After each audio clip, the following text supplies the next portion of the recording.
او فضائل بیانوي. دریم د الفاظ وضاحت. مولوی صاحبانو که څوک وایي چې د ایمان نه وروستو عمل راوړل پکار و، لکه څنګه چې دا به طرز د قرآن کریم دی. امام بخاری رحمت الله علیه علم راوړه د قرات څه شی دی، نو دا ځان سره زده کوي چې مناسبت د کتاب الایمان سره د کتاب العلم دا دی. وایه دا مخکې ایمان په هغه چا کې راتللی شي چې په چا کې علم وي. کوم یو انسان چې جاهل وي او احمق وي نو هغه کې دغسې قسم ایمان نشي راتللی لکه کوم قسم ایمان چې مخکې تیر شي. د همدې وجې نه قرآن کریم کې الله تعالی فرمایي وَيَجْعَلُ الرِّجْسَ عَلَى الَّذِينَ لَا يَعْقِلُونَ. ګوره رجس او پلیتي الله تعالی په هغه چا ورګرځوي چې په هغې کې عقل نه وي او پوهه نه وي پکې. د بې ایمانۍ پلیتي دا په جاهلو خلکو باندې ګرځوي. دویم دا مولوي صاحبانو بیا کتاب العلم د کتاب الایمان پسې راوړه او عمل ذکر نک، عمل رستو راوړي. نو علما لیکي دا کتاب العلم د هغې اعمالو دپاره دا یوه مقدمه ده. په دې طریقه باندې چې اول ګوره خبره زده که او د زده کړې نه بعد بیا عمل. چې تا ته یوه خبره زده نه وي نو د هغې په هغې خبره باندې به ته عمل څه وکړې. نو د همدې وجې نه اولې درته علم راوړه، د علم پسې بیا اعمال ذکر کوي. تعریف د علم امام بخاری رحمت الله علیه ونکه. دریمه مسله وایي ځکه دا کتاب یا وضع د دغې کتاب چې دا د پاره د معرفت د حقایق الاشیا نه ده. امام بخاری خو دا کتاب دی د پاره نه دی لیکلی چې دی د اشیاو تعریفونه کوي او د اشیاو حقایق درته بیان کړي، بلکې د احکامو د پاره وضع د دې کتاب شوی ده. او دې کتاب کې د حقایقو نه بحث نشته چې د فلاني شي حقیقت څه شی دی، لکه منطقیانې چې وایي انسان حیوان ناطق دی یا وغیره. او بله دویمه وجه علما کرام دا ذکر کوي د علم تعریف یې ونه که، ځکه د علم په تعریف کې چې دی دا اختلاف دی. یو په دې کې چې د علم تعریف کېدلی شي او که نشي کېدلی. نو څوک وایي کېدلی شي او څوک وایي نشي کېدلی. چې څوک وایي کېدلی نشي کېدلی ولې؟ ویلي وضوحه، علم واضح دی. نو دا خبر علی رضی الله تعالی عنہ ته منسوبه ده. او د واضح شي تعریف د هغې شي ورکول وي نو بس هر چاته معلوم دی چې علم پوهې ته وایي. نو کیدی شي امام بخاری رحمت الله علیه دا قول غوره کړی. دویم قول دا دی علما لیکي چې د علم د پاره تعریف شته او اهل علم کړی دی. وجه د هغې څه شی ده؟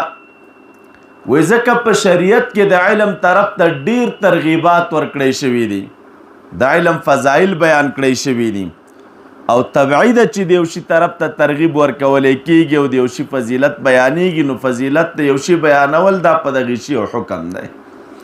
او تاسو کته کتابو کې ویلي دي چې حکم علی شی دا فرع د تصور د دغې شي وي. ته چې په یو شي حکم کې د دې شي تصور به دې کړی بیا به حکم کوي. او که چېرته په یو شي باندې ته حکم کې او د دې شي تصور دې نه یې کړی نو دې وخت کې دوی وایي لازمیږي حکم علی المجهول. او حکم علی المجهول چې دی دا ناروا دی. اوس تعریف د دې څه شی دی؟ ځینې علما لیکي د علم تعریف دی حصول صورت شیء فی العقل. لکه د منطق کتابونو کې مرقات وغیره کې دا تعریفونه موږ تاسې کوو. خو لیکن دې ځای کې دا تعریف مراد نه دی، دا چې فضیلت د علم بیانوي. راز دا دی مولوي صاحبانو چې د هغې تعریف مطابق حصول صورت الشی فی العقل، نو بیا خو سحر علم تم دا شامل دی. سحر دی تیز د کې نو د هغه هم یو شي صورت په ذهن کې څه شی کېږي را حاصلېږي، او سره د دې نه علما لیکي چې غیر شرعي علم دی او د هغې فضایل نشته.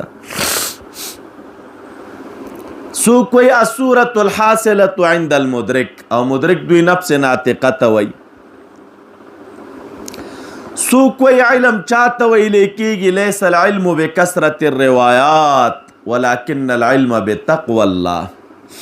امام مالک رحمت الله علیه نه دا قول نقل دی. نو دا علم چې دی دو آدمی قیدونه پکې وایي، لیس بکثرة المسائل ولا بکثرة الروایات ولكنه نور يقذفه الله في قلب العبد المؤمن. علم دې ته نه وایي مولوي صاحبانو چې چاته مسائل ډېر یاد وي، چاته خبرې ډېر یاد وي، بلکې علم دا یو نور دی او معرفت ده او رڼا ده چې رب العالمین دی او مؤمن مسلمان په زړه کې راواچوي. مشکات کې تیرو درته د عبدالله ابن مسعود رضی الله عنه یو بل قول ملته راخستی، هلته وایي کفا بخشیت الله علما وکفا بالاغترار بالله جهلا. کوم یو انسان کې چې د رب العالمین خشیت او ډاره وه نو بس دا بهترین علم دی، همدا ورته کافي دی. او کوم یو انسان چې دی غرو په رب العالمین باندې مغرور وه نو د ده دپاره دومره جهل چې دی دا کافي دی. بعضې خلک ډېر غروي په رب العالمین، او قرآن شریف کې شته یا ایها الانسان ما غرک بربک الکریم. دا په خپل کریم رب څه شي غره کړی. نو چې کله د انسان په باطن کې هغه غرور بالله وي نو دا وایي جهل دی. ابن حجر رحمت الله علیه وی شرعن علم چاته ویلی کېږي؟ وی مراد د علم نه العلم الشرعي الذي يفيد معرفة ما يجب على المكلف من امر دينه في عباداته ومعاملاته. علم شرعي وی هغه دی چې هغه فایده کوي معرفت د هغه شي چې هغه واجب وي په مکلف باندې د امورو د دین د هغه نه، په عباداتو د هغه کې، په معاملاتو د ده کې، په علم بالله کې، په علم بصفات الله کې. وما يجب من القيام بأمره وتنزيهه عن النقائص ومدار ذلك على التفسير والحديث والفقه. ابن حجر رحمت الله علیه دا ذکر کوي. بهر تقدیر علم دا د پوهې صفت دی او علم یو بهترین صفت دی. علماء کرامو دې ذکر کړی دی. متکلمین علما بیا د علم تعریف داسې کوي چې علم صفت مودعة فی القلب من عند الله تعالی. دا یو صفت دی ښودلی شوی دی په زړه کې د رب العالمین د لوري، د الله تعالی د لوري یو صفت د انسان په زړه کې ښودلی شوی. متکلمین وایي دې ته علم ویلی کېږي. یا لکه تاسو ته په شرلقاید کې تیر دی علم چاته ویلی کېږي؟ نو دی وایي دا علم صفت یتجلی بها المذکوره. دا علم چې دی دا یو صفت دی چې په دې باندې روښانه کېږي مذکور لمن قامت هي به، هغه چا لره چې په چا پورې دا صفت قایم وي. یعنی چې چا پورې دا صفت د علم قایم وي نو دا مذکور د دغې صفت د وجې نه ده ته روښانه کېږي او ده ته منکشف کېږي، نو دې ته څه شی ویلی کېږي؟ علم. دا خبره شرلقاید کې درته تیره ده. بهر تقدیر مولوي صاحبانو دا د علم تعریف و. امام بخاری رحمت الله علیه راغی وی ویل درته باب فضل العلم، باب دی په بیان د فضیلت د علم کې. په اوله مرتبه کې د علم فضیلت درته ذکر کوي او بیا ورپسې وایي وقول الله عز وجل، او باب دی په بیان د دې قول د الله تعالی کې یرفع الله الذین آمنوا منکم، پورته کړي الله تعالی هغه کسان چې مؤمنان دي، منکم ستاسو نه، تاسو کې چې څوک مؤمنان دي هغه رب العالمین پورته کړي. والذین اوتوا العلم درجات، او هغه خلک چې الله تعالی هغه کسان چې هغوی ته علم ورکړی شوی دی درجات. د دې معنا څه شی دی لاندې ناقد ملا صاحب وایي بیضاوي لیکلی دي چې ای یرفع العلماء منهم خاصتنا، بیا په دې خلکو کې علما رب العالمین اوچت کړي دي، علما یې پورته کړي دي خاصتا. والله بما تعملون خبیرا، الله تعالی په هغه څه باندې چې تاسو یې کوئ خبردار دی، خبردار دی. نو دا آیت مبارک امام بخاری رحمت الله علیه راوړه مثبت دی د پاره د فضیلت د علم. ګوره چې چاته رب العالمین پوهه ورکړې ده او چاته الله تعالی علم ورکړی، نو هغه ته رب العالمین چې دی بیا پوهه ورکړې ده، درجات یې ورته اوچت کړي دي. وقوله رب زدنی علما، او باب دې په بیان د دې قول د رب العالمین کې چې محبوب ته الله تعالی فرمای رب زدنی علما، اے رب زیاد کا مال را علم زما، علم زما. نو دیزی کې بیا مفسرین کرام لیکلی دي او علما لیکي په دې آیت کې اشاره د فضیلت او غوروالی د علم ته. وجه څه شی ده رستو راځم وایي که یو نعمت د رب العالمین په نعمتونو کې دا چې انسان ته عطا کړي یو بهتر عبادت هغه نعمت د علم نه ما سوا بل یو وی، نو الله تعالی به نبی علیہ السلام ته امر کړی وی د هغې په زیادت او د هغې په غوښتنه باندې. دا به ورته ویلي چې دغه نعمت د خپل ځان دپاره زیات وغواړه، ولیکن دا د علم په باب چې ورته وی وقل ربي زدنی علما، معلومیږي دا چې دا بهترین صفت دی. باب من سئل علما وهو مشتغل في حديثه فأتم الحديث ثم أجاب السائل. باب دے نلتا تقدیر ولگئی ورسارا فذلك جائزنا، باب دے پا بیان دا دی کے د چانه او علمی مسله او پختلی شو او د مشغول په خبرو کې او د خپل خبره تمام کړو دا غینه بعد سائل ته جواب ورکا. اچھا چې ته سوال کړی و د خپل خبرې د تمامېدو نه بعد، نو دا کار دا وی جایز دی. مولوی صاحبانو مناسبت دا حدیث د کتاب العلم سره دا واضح دی، د علم لفظ پکې راغلی سئل علما. مقاصد د وضع د باب نه نو یو مقصد په دې کې فيه بیان ادب العالم، هغه دا چې د کوم درس په کوم یو درس کې چې عالم لګیاوي نو په کار دا چې د درس په منځ کې جوابونه چاته ورنکړي، ځکه دې کې درس ګډوډېږي، خلک ورنه فایده نشي اخیستلی، د درس لذت ختمیږي او خوند ختمیږي. نو درس کې عالم لګیا دی چاته پوښتنه وکړه نو جواب دې نه ورکوي، بس خبره چې کله تمامه شوه د خپلې خبرې تمامې کړې د هغې نه بعد دې بیا هغه ته جواب ورکړي. دا یو. دویم په دغې باب کې چې دی فيه ادب المتعلم، متعلم دپاره ادب دی چې دی به د استاز نه پوښتنه نه کوي فی اثناء درس، د درس په درمیان کې به ترې نه پوښتنه نه کوي، او خاص کر د هغې مسلې په باره کې چې د کمې مسلې تعلق د هغې مسلې علمي سره نه وي. کومه مسله علمي شروع ده او یو څوک بیرون نه یو پوښتنه کوي د دې سره کم تعلق نه وي، داسې پوښتنې به نه کوي او کوي کړه نو جواب به نه ورکوي. نو خلاصه دا شوه چې بې وخته پوښتنه به نه کوي. همدا ادب سوره کهف کې ذکر دی کنه فلا تسألني عن شيء حتى احدث لك منه ذکرا. خضر علیہ السلام موسی علیہ السلام ته ویلي کنه ته به د دې په باره کې ما نه پوښتنه نه کوې تر څو پورې ما خپله درته پوښتنه دغه نه کړي.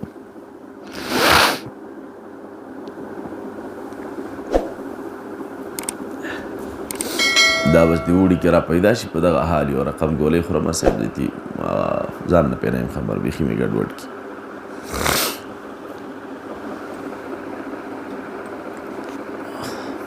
نو کوم ځای کې اخته وو. نو دریم دا چې ګوره ادب دا دی.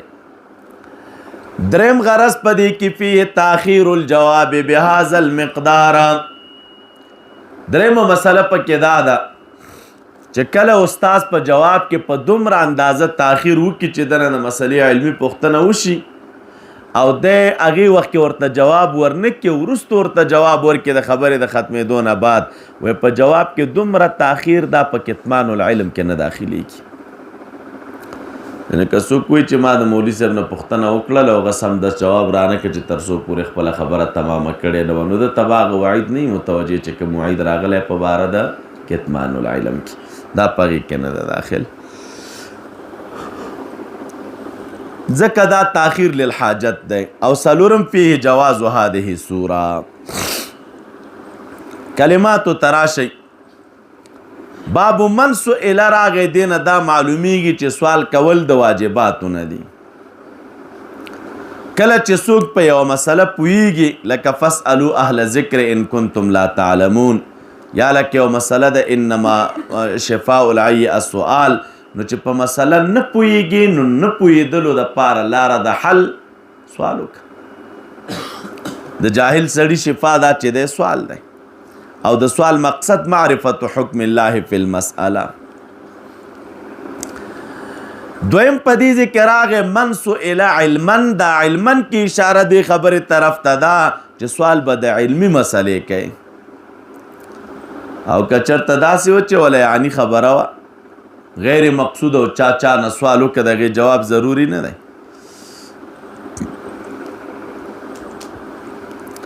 دا وهو مشتغل فی حدیثه چې راغی. حدیث دوه قسمه دی مولوي صاحبانو. یو دا یوه هغه خبره ده چې حدیث دینی وي لکه وعظ، خطبه، درس، قضا، افتاء، مشوره. نو دې کې ادب دا دی چې دا خبره پوره کا، دغې نه بعد سائل ته جواب ورکا. او یو احادیث دنیویه دي، مباحه خبرې دي خپلو کې پې سره اخته، نو دې کې تاخیر الجواب لا ینبغي. که عامو خبرو کې اخته وي او چا درنه پوښتنه وکړله نو بیا مناسبه نه ده چې ته جواب وروستو کې.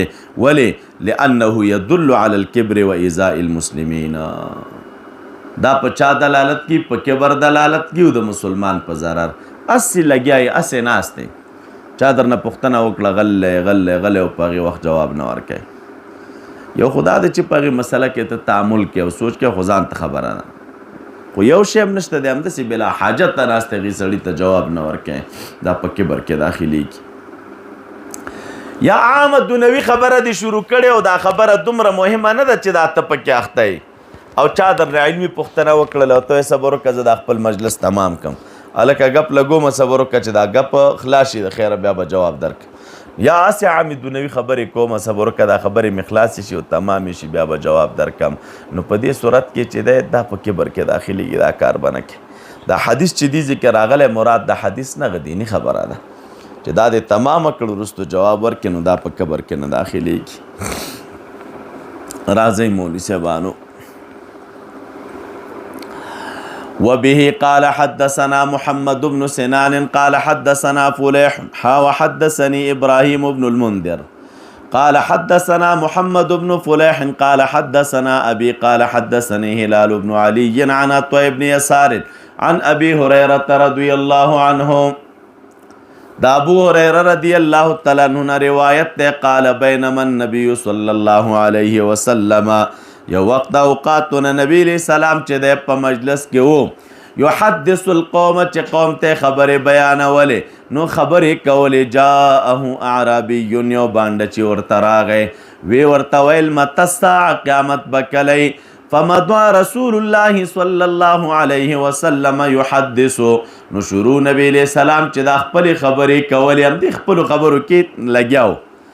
فقال بعض القوم سمع ما قال، ځینو په خپلو کې سره وویلې چې نبی علیہ السلام واورې دا هغه خبره چې کومه خبره ده وکړه.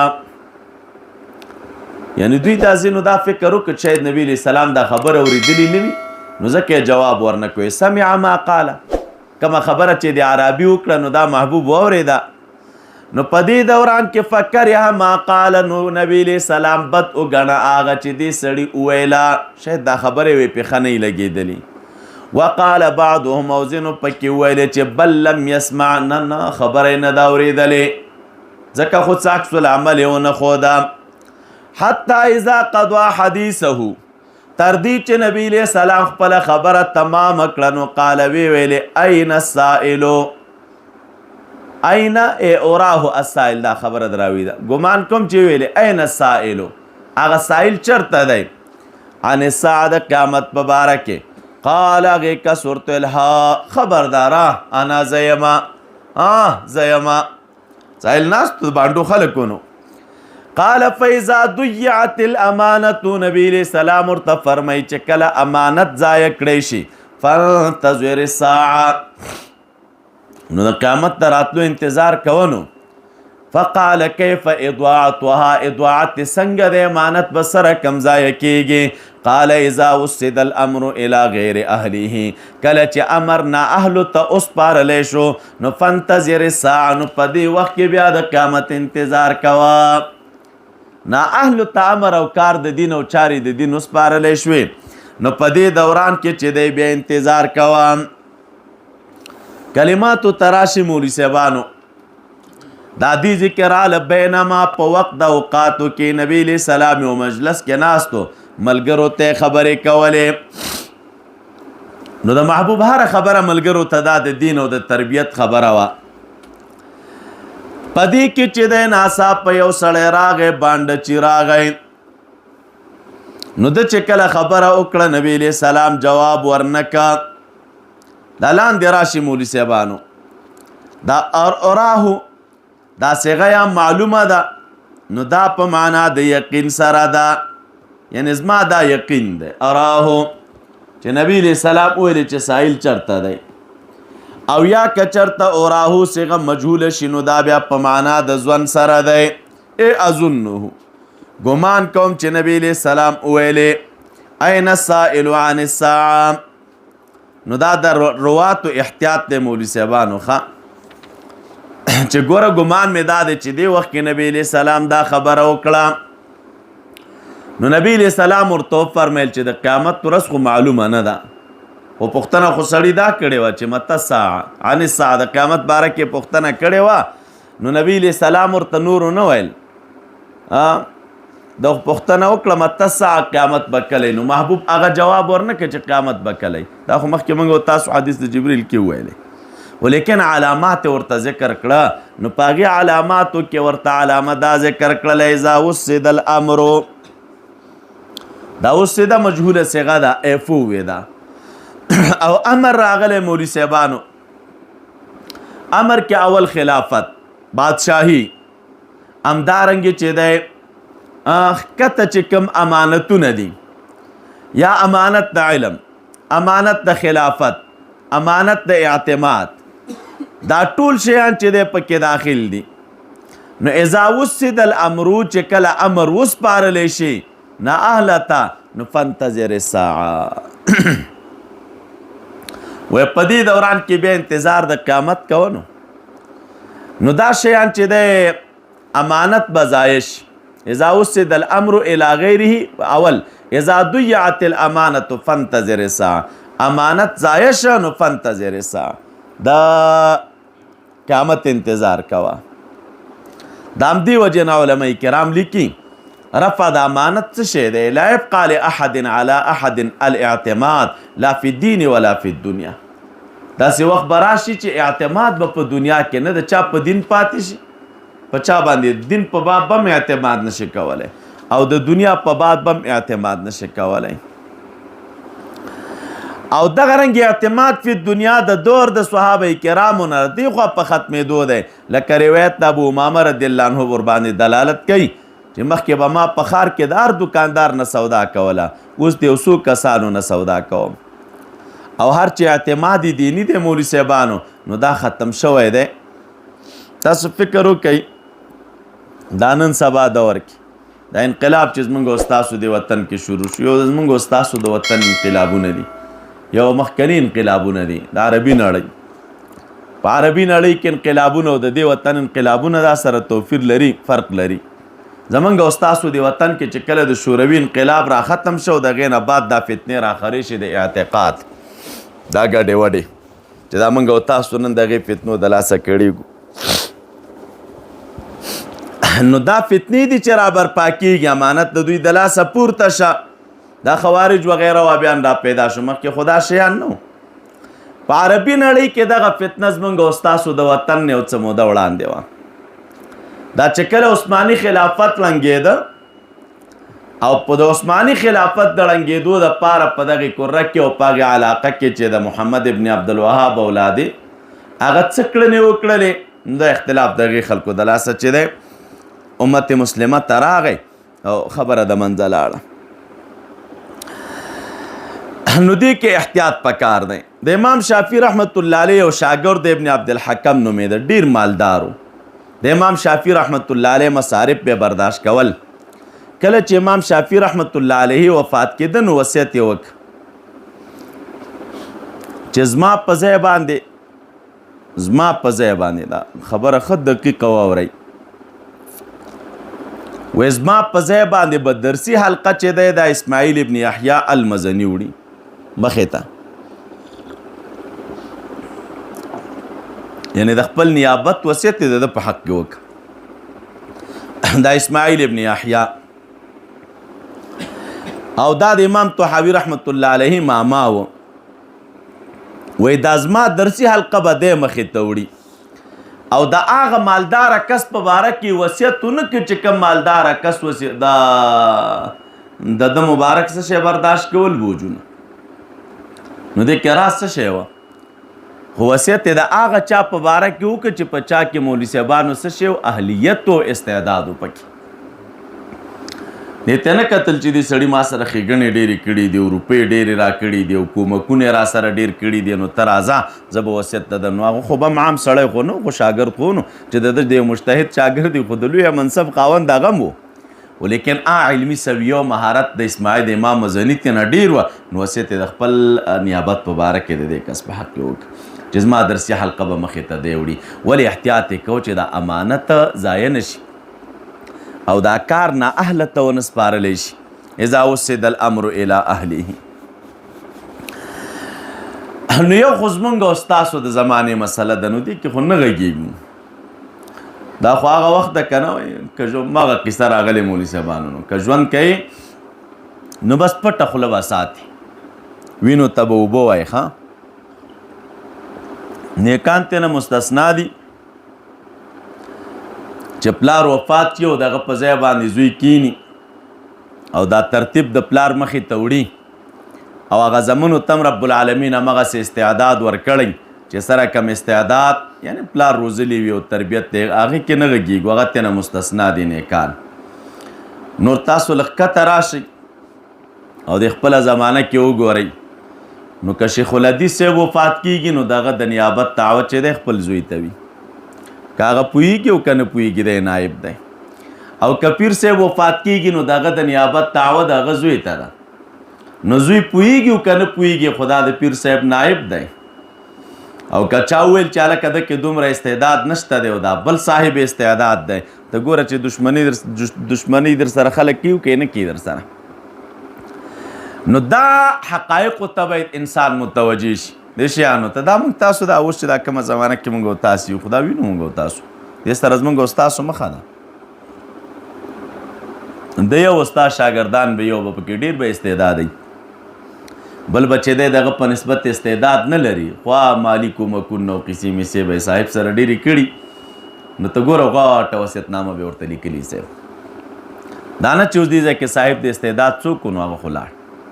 د یو پیر صاحب مریدان به تاسو ورته وګورئ، په هغې کې به علما وي، نیکان به صوفیه به د پوهې خاوندان به ډېر ښه استعدادونه به رب العالمین ورکړي وي.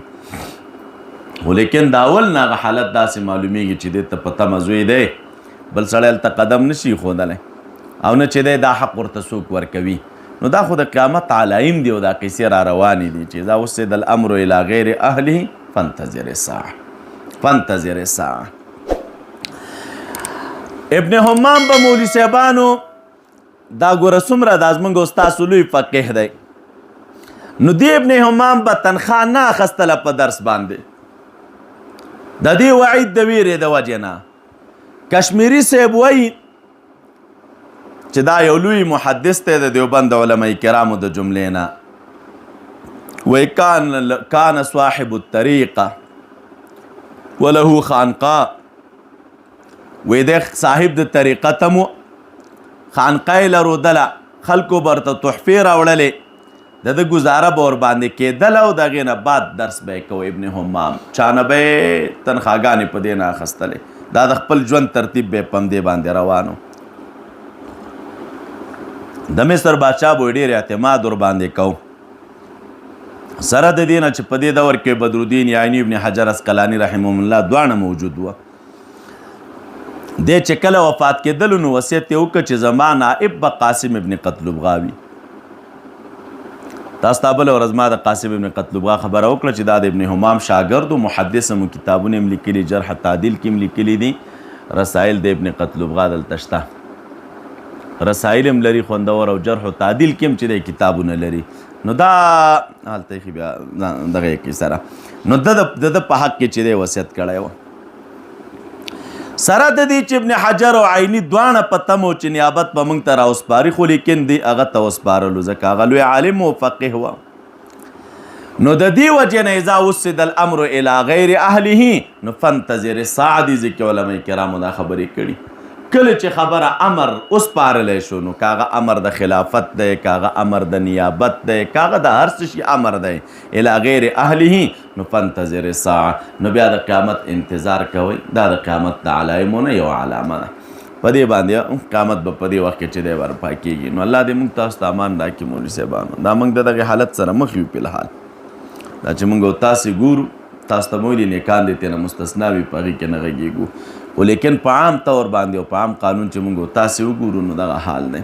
دا زموږ ستاسو ورسره مخه ده نو دا څه چل وش پلار لاړه زوی راغی په مسند کېناست یا د حدیثو د درس دپاره یا د بل درس دپاره په همغه تمه چې دغه دی زما د پلار چوکۍ ده نو د پلار چوکۍ خو صاحب ډېره دغه وي که نه خو درنده چوکۍ وه نو دی چې اوس ناست دی حدیث بیانوي د پلار په چوکۍ باندې نو بس دا خو نن سبا موږ او تاسې اورو چې دا څه بلاوې غرئ د درس په حالت کې دا وایي څه شی دی شاګردانو ته دغه رنګې پلار وفات چې صاحب راغی زوی کېناسته د خلافت په ګدۍ باندې چې نه زما پلار بس پیر صاحب و زه دغه په ځای باندې کېناستم او زه دغه اوس نایب یم نو دا چې پلار کېناسته دا پلار وفات چې زوی کېناسته نو تاسو د زوی حالت ته وګورئ نو چې زوی څه بیانوي دا په دې ټولو قصو کې هم داسې خبر روانه ده نو هغه شیان به بیا د زوی نه واوري چې خوب و خاطر کې به دې هم نه وي ما لا عین رأت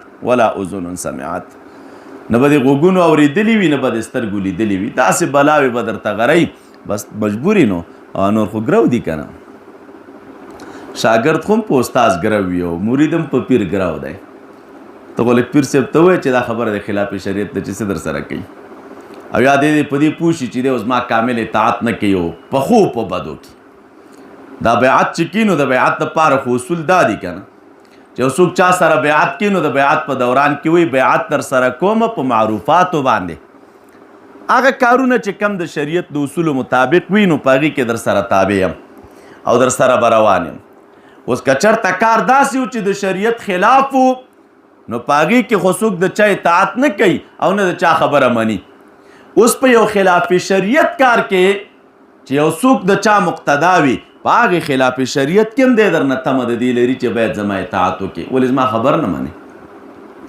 خبرې ته مې غوږ ولې نه ږدي او دا کشره طایفې دپاره هم ذهن دغه جوړ دی چې بس یاره ښه ده که بده ده نو موږ څه وکړو نو بس صاحب دی نو استاذ دی نو مرشد دی نو مربي دی نو شیخ صاحب دی نو موږ څه وکړو مونږ څه وکړو دا د مونږ څه وکړو د خبره نه دا معلومیږي چې ته راغلی دغې شخص ته او ستا تمه امید د دغې شخص په لاس باندې د خپل تربیت دی معلومیږي دا چې ستا مقصود په دې کې رضا د رب العالمین نه وه بلکې مقصود د همدغه شخص دی ته شخص پرست دی که شخص پرسته نه وای خو ګوره تا خو اطاعت او وعده و لوز دی ورسره په دې حساب باندې کړی چې زه به ستا اطاعت په معروفاتو کې کوم و چې ته ښه یو شی ویني چې دا کار خلاف شریعت دی او ته بیا مو چې زه روان یم چې اوس مانه خفه نه شي، طبیعت یې رانه خراب نه شي وغیره وغیره. نو خو دې نه دا معلومیږي چې د دغه انسان مقصود د رب العالمین رضا نه ده، بلکې د دغه انسان مقصود شخص پرستی ده، او شخص پرستی په دې لاره کې دا بیا د قیامت د علایمونه او علامه ده.